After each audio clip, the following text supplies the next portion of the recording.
안녕하세요, 티노입니다. 오늘 N분학 주제는 러더퍼드 모형의 문제점인데요. 현재 이 부분이 교육과정에서 빠졌습니다. 근데 아직도 학교 내신 시험에는 출제가 되고 있기 때문에 학교에서 이 내용을 배우셨다면 이 영상을 이어서 시청을 해주시고, 학교 선생님께서 가르쳐주지 않았다면 다음 오비탈로 바로 넘어가 주시면 되겠습니다. 러더퍼드 모형의 문제점을 여러분들이 완벽하게 이해하기 위해서는 과학에서 안정성과 에너지 사이의 관계를 아셔야 됩니다. 어떤 물질이 안정하다라는 건요, 그 물질의 에너지가 낮은 상태라는 것을 이야기를 합니다.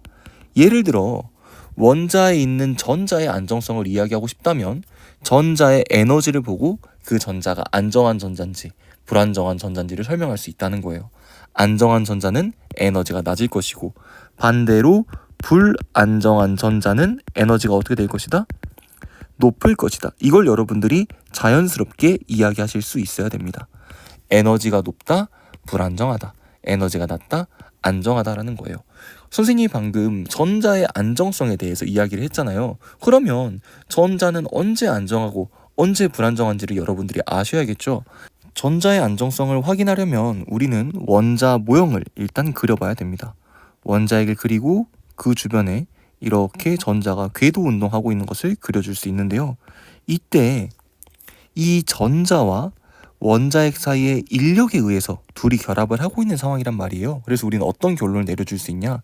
지금 현재 원자핵과 전자 사이에 인력이 강한 상태라면 전자는 안정할 것이고, 반대로 인력이 약하다면 전자는 불안정한 상태일 것이다. 이렇게 표현을 해줄 수가 있습니다. 인력이 강하면 강하게 결합되어 있는 거니까 안정할 것이고, 인력이 약하다면 약하게 결합되어 있는 것이기 때문에 불안정하다라는 거죠. 그럼 이거를 에너지와 연결을 시켜보면 안정한 전자, 즉 인력이 강한 전자는 에너지가 낮을 것이고, 인력이 약한 전자는 에너지가 높을 것이라는 겁니다. 근데 이렇게 전하를 띠는 두 입자 사이에 작용하는 전기력은요, 두 가지의 영향을 받아요. 첫 번째는 물질의 전하량, 그리고 두 번째는 전하 사이의 거리입니다. 이 둘에 따라서 인력의 크기가 결정이 되는데요. 전하량의 크기가 클수록 인력이 커지고요. 거리가 가까울수록 인력이 커집니다.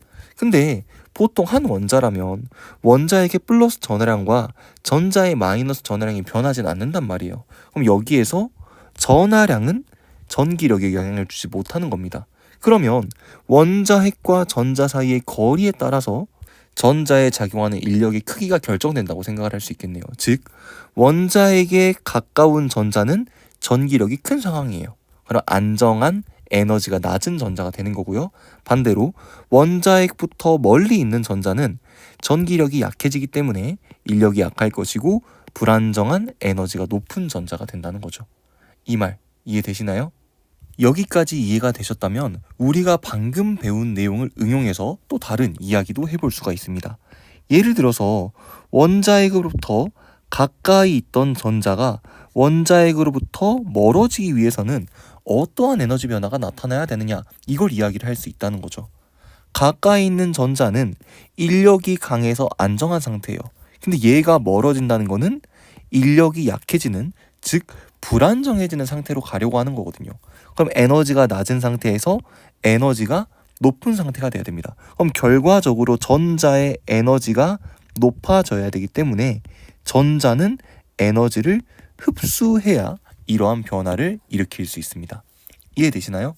가까이 있던 전자가 멀어진다는 건 안정한 전자가 불안정해진다는 것과 같고, 안정한 전자가 불안정해질 때에는 에너지가 높아지므로 이러한 변화가 나타나려면 에너지를 흡수해야 된다는 거죠. 그럼 반대의 이야기도 할 수 있습니다. 멀리 떨어져 있던 전자가 원자에게 가까워진다면 이때에는 거리가 가까워지면서 작용하는 인력이 커질 거고 에너지가 낮아지겠죠. 그러면 이러한 변화가 일어나기 위해서는 자신의 에너지를 낮춰야 되니까 자신의 에너지를 주변으로 방출해야 될 겁니다. 이 내용이 정말 중요합니다. 지금 여기에 위에 배웠던 내용은 아래에 있는 내용을 설명하기 위한 하나의 도구일 뿐이에요. 여러분들이 이 내용을 이해하셔야 돼요. 가까이 있던 전자가 멀어질 때에는 불안정해진다, 에너지가 높아진다, 에너지를 흡수해야 된다. 멀리 있던 전자가 가까이 올 때에는 안정해진다. 에너지가 낮아진다. 주변으로 에너지를 방출한다. 그런데 이때 방출하는 에너지의 형태가 바로 빛 에너지의 형태입니다. 이때 만들어지는 빛 에너지를 가지고 뭘 할 거냐면요. 빛 에너지를 분광기에 통과시킬 겁니다. 혹시 여러분들 분광기 뭔지 기억나요? 분광기는 빛을 파장별로 나눠주는 장치입니다. 근데 이게 무슨 말인지 잘 이해가 안 될 수가 있어요. 이때 방출된 빛 에너지를 파장별로 나눈다고? 이게 무슨 말이냐면요.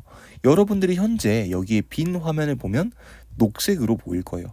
왜 이게 녹색으로 보이냐면요. 녹색 빛을 여러분들 눈에다가 방출시켜주고 있기 때문입니다. 근데 이때 말하는 녹색 빛은요. 빛 하나로 이루어진 게 아니에요. 여러 파장의 빛들이 모여서 녹색 빛을 내고 있는 거고요. 그걸 우리가 녹색이라고 인지를 하는 겁니다. 근데 이때 방출되는 빛을, 녹색 빛을 분광기에 통과시키게 되면 녹색 빛이 어떤 파장 영역의 빛으로 이루어져 있는지를 알 수 있습니다. 그래서 기존에 있던 빛 에너지를 분광기에 통과시키면 에너지의 파장에 따라서 띠가 하나 만들어지게 되는데요. 이때 만들어지는 띠를 스펙트럼이라고 부릅니다. 근데 이때 빛 에너지가 모든 영역의 파장을 전부 다 가지고 있는 빛이었다면 여기에 있는 스펙트럼이 가득 찬 형태로 그려지게 돼요. 예를 들면 이런 형태로 빈 부분이 없이 가득 찬 형태로 스펙트럼이 나타나게 됩니다. 왜 그럴까요? 여기는 스펙트럼 뭐라 그랬어요? 빛을 뭐에 따라 나눈 것이다? 파장에 따라 나눈 것이다. 근데 이때 만들어진 빛 에너지가 모든 영역의 파장을 다 가지고 있다면 스펙트럼의 빈 공간이 생기면 안 되겠죠. 근데 이때 만들어지는 빛 에너지가 특정 파장의 빛만을 갖고 있었다면 스펙트럼에 빈 공간이 많이 생기고 일부분만 이렇게 듬성듬성 표현되는 형태로 나타나게 돼요. 이렇게 만들어지는 스펙트럼을 선 스펙트럼이라고 합니다. 아래쪽에 있는 스펙트럼을 연속 스펙트럼, 위쪽에 있는 스펙트럼을 선 스펙트럼이라고 하는 거죠. 근데 왜 선생님이 지금 여기에서 갑자기 빛 에너지를 분광기에 통과시켜가지고 스펙트럼으로 만들어 버렸냐면 빛은 파장에 따라 에너지가 달라지기 때문입니다. 여러분들이 여기에서 알고 가셔야 되는 게 있어요. 빛은 파동입니다. 파동이기 때문에 파장도 가지고 있고요. 진동수도 가지고 있어요. 이거에 대한 자세한 내용은 영상에서 다루진 않을 거고 선생님이 정리해 놓은 개념 정리 파일에 있으니까 그 내용을 참고하시면 될 것 같습니다. 파장을 기호로 표현할 때에는 왼쪽 짧게 오른쪽 길게 이렇게 표현을 해주면 되고요. 읽을 때에는 람다라고 있습니다. 람다. 그리고 진동수는 이렇게 프리퀀시의 앞글자를 따서 F로 표현을 해주고요. 읽을 때는 그냥 F라고 읽어주시면 돼요. 근데 빛 에너지는 파장과 진동수에 따라서 달라지는데 이때 관계가 어떻게 만들어지냐면 빛 에너지는 진동수에 비례하고 빛 에너지는 파장에는 반비례합니다. 이것까지 다루면 내용이 너무 길어지기 때문에 이건 여러분들이 외워주세요. 빛은 파동이기 때문에 파장이라는 값도 가지고 있고 진동수라는 값도 가지고 있는데 진동수와 에너지는 비례하고 파장과 에너지는 반비례한다. 여기까지 이해를 하셨으면 러더퍼드가 제안한 원자 모형이 어떠한 문제점을 갖고 있었는지를 여러분들이 아실 수 있습니다. 영상 첫 부분에서 뭐라고 했냐면 원자핵 주변을 전자가 돌고 있고 둘 사이의 거리에 따라서 인력의 크기가 달라지며 이때 안정한 정도가 달라지면 에너지 차이가 나타나게 되기 때문에 가까이 있던 전자가 멀어지거나 멀리 있던 전자가 가까워질 때에는 에너지의 흡수 또는 방출이 일어나야 된다고 했거든요. 지금 여기서 보는 상황은 에너지가 방출되는 상황입니다. 즉 멀리 떨어져 있던 전자가 궤도 운동을 하면서 원자에게 가까워질 때 그 상황을 보려고 하는 거예요. 멀리 있던 전자가 원자에게 가까워질 때 안정해지면서 주변으로 뭘 방출하죠? 빛 에너지를 방출하게 돼요. 근데 러더퍼드의 원자 모형은요, 전자 껍질이라는 게 존재하지 않아요. 여러분들이 작년에 배웠던 원자 모형을 떠올려 보면 중심에 원자핵이 있고 그 주변에 전자가 존재할 수 있는 전자 껍질이 있으며 전자 껍질을 제외한 공간에는 전자가 존재할 수 없다고 하잖아요. 근데 러더퍼드가 제안한 모형에는 전자 껍질이 없습니다. 즉 전자가 존재해야 되는 위치를 따로 정해주지 않았어요.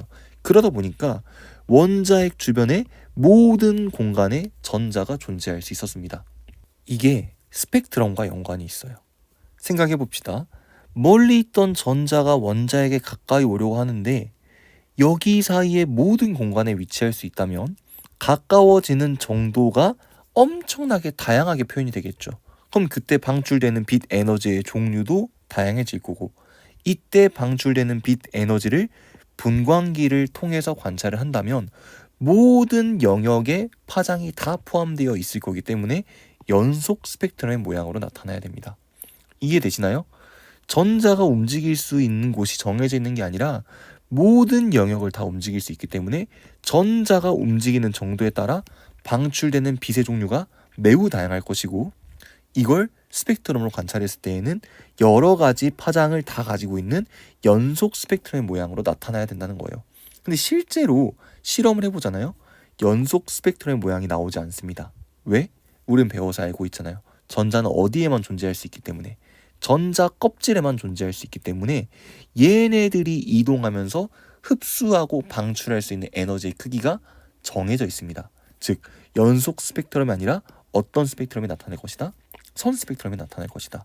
그래서 러더퍼드의 원자 모형은 실제 실험 결과인 선 스펙트럼을 설명하지 못했기 때문에 원자 모형으로서의 의미를 잃어버리게 되는 거죠. 그래서 얘의 원자 모형을 보완한 보어의 원자 모형이 등장을 하게 됩니다.